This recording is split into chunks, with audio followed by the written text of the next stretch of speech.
Alrighty, now that we've prepped our clothing, the next step is to get a volunteer and put the clothing on.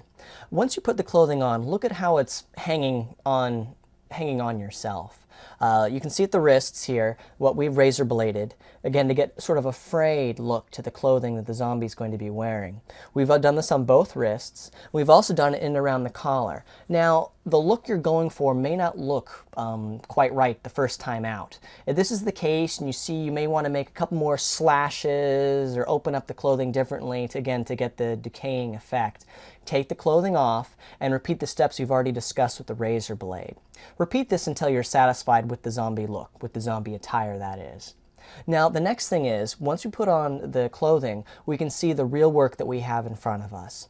You can see that the hands and the face are flesh colored, and these are going to be the areas we're going to be focusing our makeup attention efforts on.